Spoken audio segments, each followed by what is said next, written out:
Hello दोस्तों, आप सभी का स्वागत है हमारे YouTube चैनल अधिसैगल ब्लॉग में। तो दोस्तों, इस वीडियो में हम करने वाले हैं पोर्ट्रॉनिक्स साउंड बार 3 का अनबॉक्सिंग, जो कि क्रोमा से मंगाया हुआ है, जो जिसका प्राइस 1710 रुपया है। तो उसका अनबॉक्सिंग हम करने वाले हैं। तो अगर आपको वीडियो अच्छी लगती है तो इसे लाइक कर दीजिएगा, और अगर हमारे चैनल पर नए हैं तो हमारे चैनल को सब्सक्राइब करें। तो चलिए जल्दी से स्टार्ट करते हैं अनबॉक्सिंग।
तो ये जो है गाइड टूल वाला पेपर है, जिससे आप देख के इसके बारे में जान सकते हैं।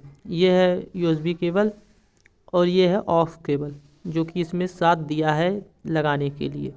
तो इसका जो देख सकते हैं यूएसबी का है, यूएसबी द्वारा आप इसको बचा सकते हैं। ये क्या है, इसको चार्ज करने का पॉइंट है, डीसी 5 वोल्ट का, जो मतलब 5 वोल्ट तक का इसको लगेगा चार्ज करने के लिए। ये ऑक्स केबल का, जिसके द्वारा मोबाइल के ऑक्स को कनेक्ट करके आप बना सकते हैं। तो यहाँ पे इसके पीछे अगर देखें, इस पे आते हैं तो यहाँ पे बटन दिया है। ये देखिए क्या है, इसको पावर ऑन ऑफ करने वाला बटन है।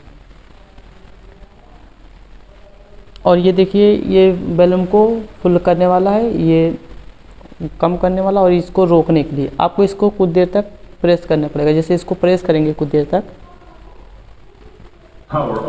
तो यहाँ देखिए मतलब ऑन हो, यहाँ पे बोल रहा होगा ये ऑन हो गया। तो इसका यही सिस्टम है। तो इसका जो मॉडल है, ये पेट्रॉनिक्स का साउंड बार 3 मतलब तीसरा वर्जन है, जो कि 5 वोल्ट का चाहिए, यानी कि 1 एम्पियर तक का चार्ज करने का रेट है। और इसका फ्रीक्वेंसी रेट देखें तो 150 से 18,000 हर्ट्ज के बीच है। और इसका रेशियो जो है लेस देन 75 dB है, 75 dB, जैसा कि आप देख पा रहे हैं वीडियो में। तो ये पेट्रॉनिक्स का साउंड बार है। इसका साउंड क्वालिटी आपने देख ही लिया, मतलब चेक करके अभी पता लग जाए कि कितना तेज़ आवाज़ है। तो अगर स्पीकर की बात करें तो चलिए देखते हैं इसमें कितने स्पीकर लगे। इसमें देखिए 1 2 3 स्पीकर हमें देखने को मिलेंगे, जो कि काफ़ी ज़्यादा बूस्ट आवाज़ कर सकते हैं। तो इसमें 3 स्पीकर देखने को मिलेगा। और यहाँ पे स्टैंड की बात करें तो ये देखिए दोनों साइड का एक स्टैंड है, एक साइड स्टैंड है, यानी कि इसको ऐसे इस तरह से रखने के लिए डिज़ाइन किया गया है। इस तरह से आप इसको रख सकते हैं। इसको आप कहीं भी यूज कर सकते हैं,